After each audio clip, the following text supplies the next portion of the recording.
Assalamualaikum warahmatullahi wabarakatuh. Kami dari kelompok 6 ingin mempresentasikan hasil kerja kelompok kami, yaitu tentang pemutusan hubungan kerja.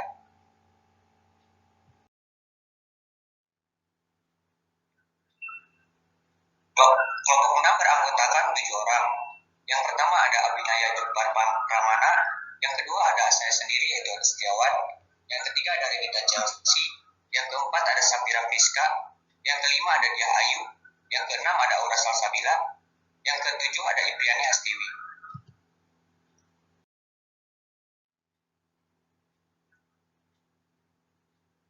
Pokok pembahasan yang akan kami bawakan yaitu ada pengertian PHK, arti dan sebab-sebab PHK, jenis-jenis PHK, prosedur PHK, mengapa PHK dilakukan, hak-hak karyawan setelah pemberhentian, konsekuensi PHK, larangan terhadap PHK, macam dan larangan pensiun, macam-macam kompensasi bagi pensiunan.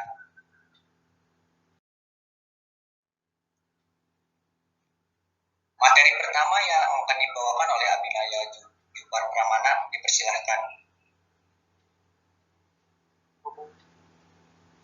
Putusan hubungan kerja atau PHK adalah pengakhiran hubungan kerja karena suatu hal tertentu yang mengakibatkan berakhirnya hak dan kewajiban antar pekerja dan perusahaan atau majikan.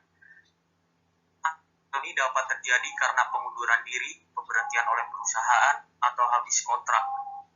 Kondisi-kondisi apa saja yang memperbolehkan perusahaan melakukan PHK? Yaitu 1. Pekerja mencapai usia pensiun. 2. Pekerja melakukan kesalahan berat. 3. Pekerja ditahan pihak yang berwajib. 4. Perusahaan mengalami kerugian. 5. Meninggal dunia. 6. Pekerja tidak masuk berturut-turut tanpa keterangan. 7. Pekerja melakukan pelanggaran. 8. Perubahan status, penggabungan, peleburan, atau perubahan kepemilikan. Materi selanjutnya akan jenis dan kategori pemutusan hubungan kerja atau PHK. Dalam teori hukum perburuhan dikenal adanya 4 jenis pemutusan hubungan kerja atau PHK, yaitu sebagai berikut. Yang pertama, pemutusan hubungan kerja demi hukum. Jenis PHK yang pertama ini adalah pemutusan hubungan kerja yang dilakukan oleh pelaku usaha karena berakhirnya jangka waktu perjanjian atau kontrak kerja yang dibuat antara pelaku usaha dengan pekerja. Yang kedua, pemutusan hubungan kerja oleh buruh atau pekerja. PHK jenis ini juga dikenal sebagai pemutusan hubungan kerja sukarela atau yang diprakarsai karyawan itu sendiri. Jadi, pekerja atau buruh berhak untuk meminta diputuskan hubungan kerja dengan pihak pelaku usaha.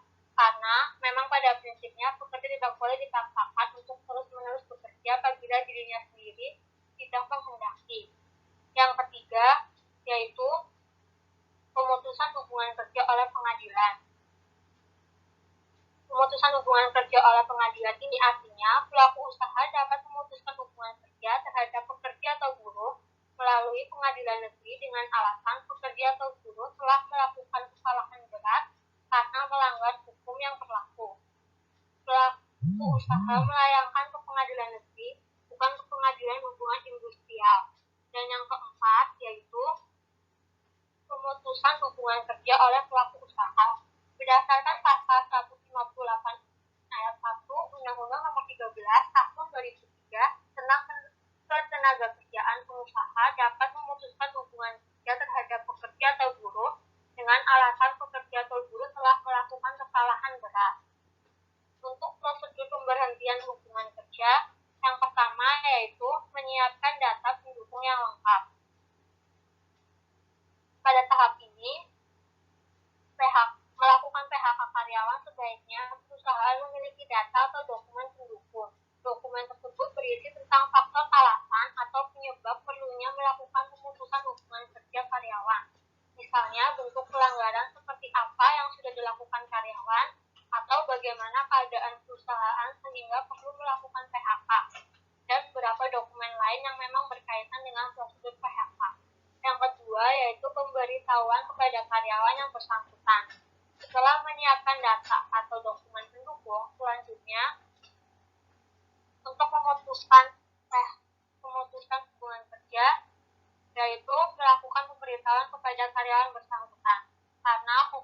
industrial ini merupakan hubungan antara kedua belah pihak. Jangan sampai karyawan tiba-tiba diberhentikan tanpa pengetahuan atau pemberitahuan. Atau jika terdapat serikat pekerja, maka sebelum melakukan PHK, perusahaan harus mengkomunikasikan rencana itu kepada serikat pekerja. Jika dalam perusahaan tidak ada serikat pekerja, maka PHK menjadi kebijakan perusahaan. Yang ketiga yaitu musyawarah. Prosedur selanjutnya harus ditempuh adalah musyawarah. Musyawarah dilakukan kedua belah pihak, yaitu pihak karyawan dan perusahaan. Musyawarah ini dilakukan dengan tujuan untuk mendapatkan pemufakatan yang dikenal dengan istilah biparit. Melalui musyawarah ini, kedua belah pihak melakukan pembicaraan untuk menemukan solusi terbaik baik untuk perusahaan maupun karyawan. Jika dalam proses musyawarah telah mencapai suatu kesepakatan, jangan lupa untuk membuat perjanjian bersama. Yang keempat yaitu bantuan pihak ketiga seperti Dinas Tenaga Kerja. Apabila ternyata dalam permasalahan yang terjadi tidak bisa diselesaikan dengan musyawarah, maka bantuan pihak ketiga yaitu Dinas Tenaga Kerja atau Disnaker tempat diperlukan. Tujuannya adalah untuk menemukan cara penyelesaian yang adil yang tidak memihak, apakah melalui mediasi atau rekonsiliasi. Yang kelima yaitu melakukan mediasi hukum. Jika dengan bantuan Disnaker namun tidak ditemukan titik terang, maka upaya hukum bisa dilakukan hingga pengadilan. Jika memang pada hasil akhir PHK tetap dilaksanakan, maka diajukan dengan melakukan permohonan secara tertulis kepada hubungan industrial atau PHI disertai dengan alasan kenapa PHK dilakukan. Dan yang terakhir atau yang keenam yaitu persiapan uang kompensasi. Bila akhirnya terjadi pemutusan hubungan kerja atau PHK, perusahaan wajib memberikan uang kompensasi dalam hal ini atau uang penghargaan masa kerja yang seharusnya diterima oleh karyawan. Untuk materi selanjutnya akan dibacakan oleh Aula Fafadila. Pada Mbak Aula Fafadila dipersilahkan.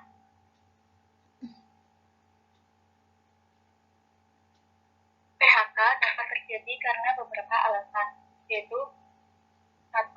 Perusahaan melakukan penggabungan, pengambil alihan, dan pekerja tidak bersedia melanjutkan hubungan kerja. 2. Perusahaan melakukan efisiensi diikuti dengan penutupan perusahaan atau tidak diikuti dengan penutupan perusahaan. 3. Perusahaan tutup yang disebabkan perusahaan mengalami kerugian secara terus-menerus selama 2 tahun. 4. Perusahaan dalam keadaan penundaan kewajiban pembayaran utang.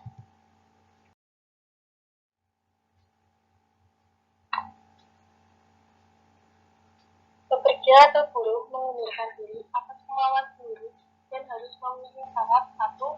Mengajukan permohonan pengunduran diri secara tertulis. 2. Tidak terikat dalam ikatan dinas.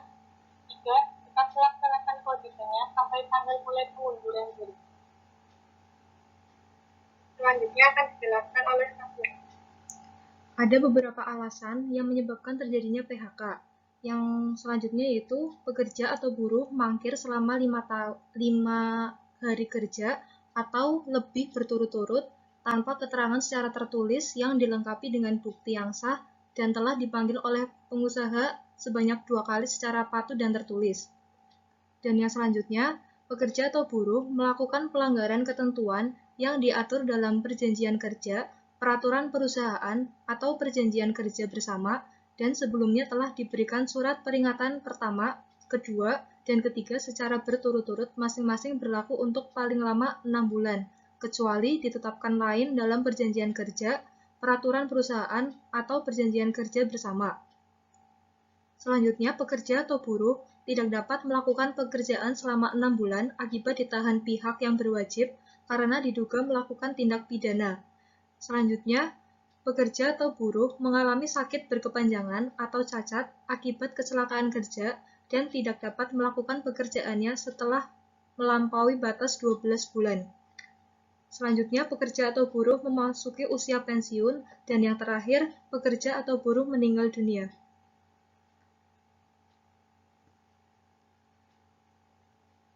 Materi selanjutnya dibacakan oleh Adit. Hak pekerja yang terkena PHK. Secara umum, besaran uang pesangon yang diberikan sebagai berikut. Yang ke-1, masa kerja kurang dari 1 tahun, 1 bulan upah. Yang kedua, masa kerja 1 tahun atau lebih, tapi kurang dari 2 tahun, 2 bulan upah. Yang ketiga, masa kerja 2 tahun atau lebih, tapi kurang dari 3 tahun, 3 bulan upah. Yang keempat, masa kerja 3 tahun atau lebih, tapi kurang dari 4 tahun, 4 bulan upah. Yang kelima, masa kerja 4 tahun atau lebih, tetapi kurang dari 5 tahun, 5 bulan upah.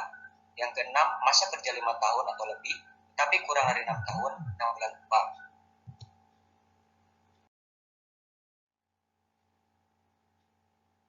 Sedangkan ketentuan UPH yang seharusnya diterima meliputi: yang pertama yaitu ada cuti tahunan yang belum diambil dan belum gugur. Yang kedua, biaya atau ongkos pulang untuk pekerja dan keluarganya ke tempat pekerja diterima bekerja. Ketiga, hal-hal lain yang ditetapkan dalam perjanjian kerja, peraturan perusahaan atau perjanjian kerja bersama.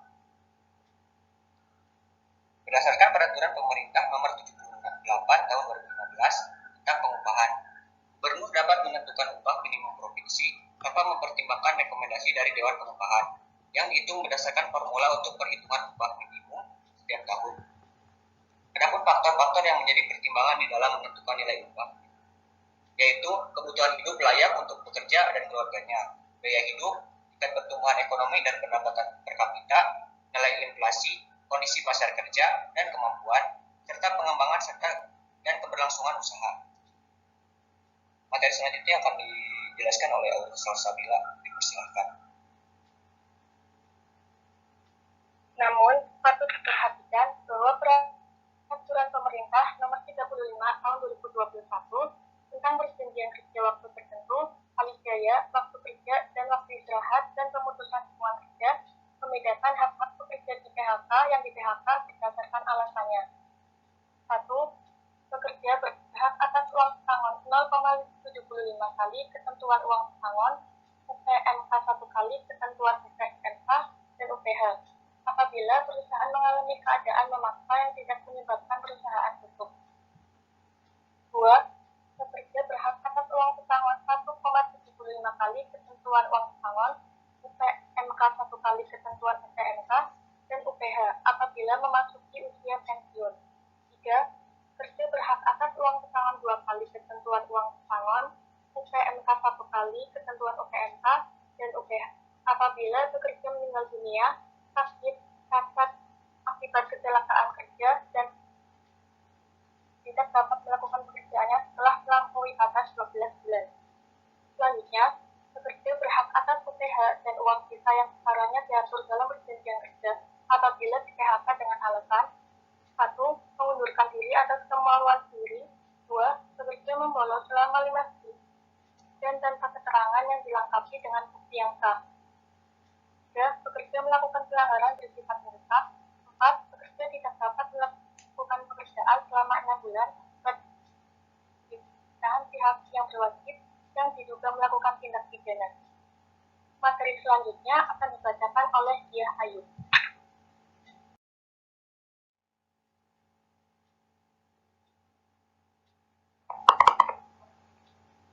Konsekuensi PHK berdasarkan pasal 156 Undang-Undang Ketenagakerjaan mengatur bahwa apabila terjadi PHK, maka konsekuensinya bagi pengusaha yaitu diwajibkan membayar uang pesangon atau uang penghargaan masa kerja dan uang penggantian hak yang seharusnya diterima oleh pekerja atau buruh.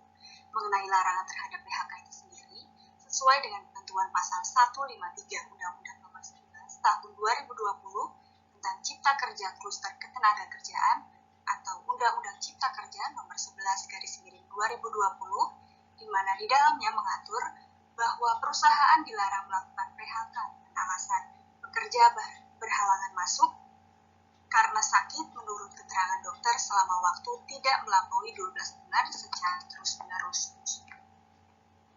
Selanjutnya akan disampaikan oleh Riani Hastiwi.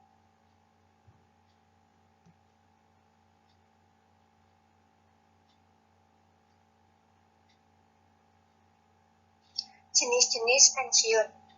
Pengertian pensiun. pensiun adalah penghasilan yang diterima setiap bulan oleh seseorang bekas pegawai yang tidak dapat bekerja lagi untuk membiayai kehidupan selanjutnya agar tidak terlantar apabila tidak berdaya lagi untuk mencari penghasilan yang lain.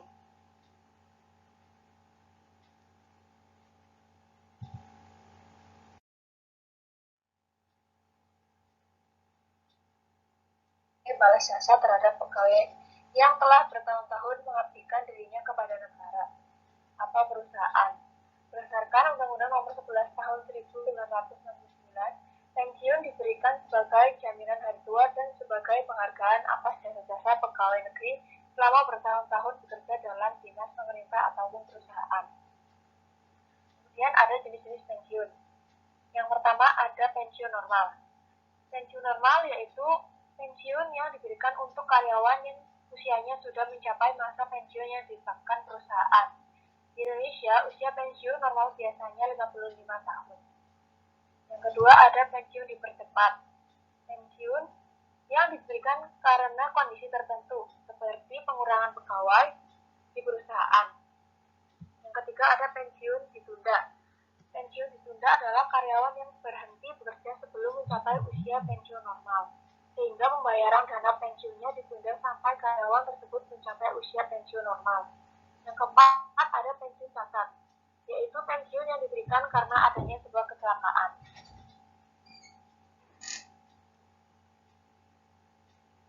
Lalu ada masa-masa pensiun. Berdasarkan kepada siapa yang menerima pensiun, kita dapat melihat ada macam-macam pensiun sebagai berikut. Yang pertama, pensiun pegawai negeri. Pensiun pegawai negeri terdiri dari pensiun janda atau budak. Yang kedua, pensiun anak. Lalu, pensiun orang tua. Selanjutnya ada pensiun karyawan perusahaan, yaitu di mana karyawan tersebut bekerja pada suatu perusahaan swasta atau perusahaan yang berada pada naungan pemerintah seperti BUMN. Yang ketiga ada pensiun dan batas usia pensiun atau pensiun usia dini, yang dimana seseorang melakukan pensiun sebelum masa jabatan berakhir atau batas umur yang sudah ditentukan.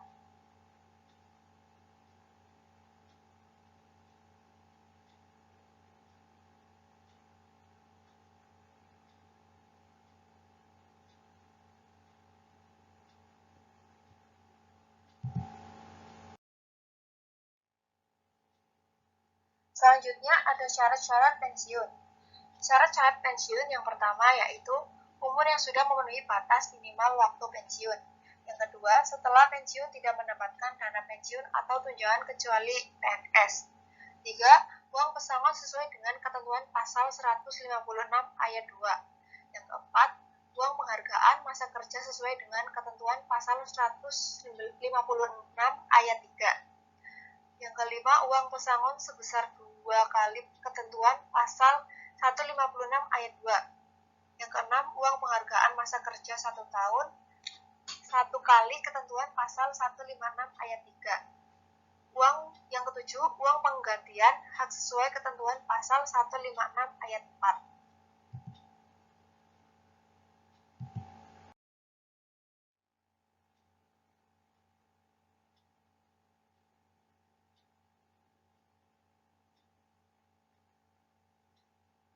Selanjutnya ada kompensasi. Pengertian kompensasi adalah segala sesuatu yang diterima baik berupa fisik maupun non-fisik. Kompensasi juga berarti seluruh imbalan yang diterima oleh seseorang, pekerja atau karyawan atas jasa atau hasil dari pekerjaannya dalam sebuah perusahaan dalam bentuk uang atau barang, baik secara langsung maupun tidak langsung.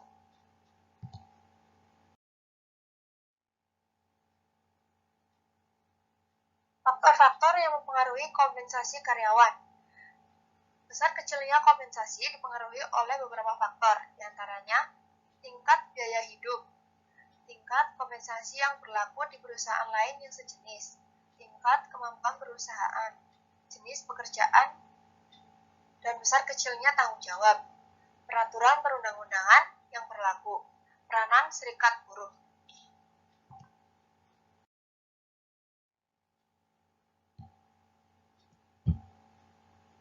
Selanjutnya ada bentuk kompensasi untuk karyawan. Sebuah kompensasi yang diberikan kepada karyawan oleh perusahaan atau pihak yang terkait dalam proses usaha bisa berbentuk tunjangan yang sifatnya materi. Bentuk kompensasi terbagi menjadi 4 hal, yaitu yang pertama ada upah atau gaji. Kompensasi ini tidak berwujud uang dan tidak ada kaitannya dengan uang, namun nilainya positif dan sangat berharga bagi karyawan.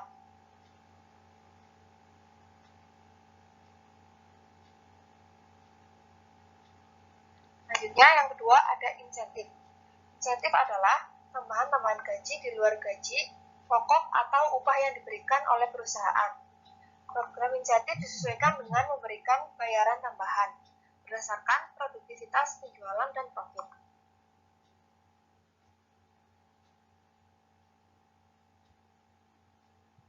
Yang ketiga ada tunjangan. Salah satu bentuk tunjangan dalam perusahaan biasanya meliputi asuransi kesehatan, asuransi jiwa, liburan-liburan atau family gathering yang ditanggung oleh perusahaan. Yang keempat ada fasilitas. Fasilitas yang diberikan perusahaan juga meliputi mobil, perusahaan, keanggotaan klub, penggantian biaya parkir atau tempat parkir khusus, dan lain sebagainya.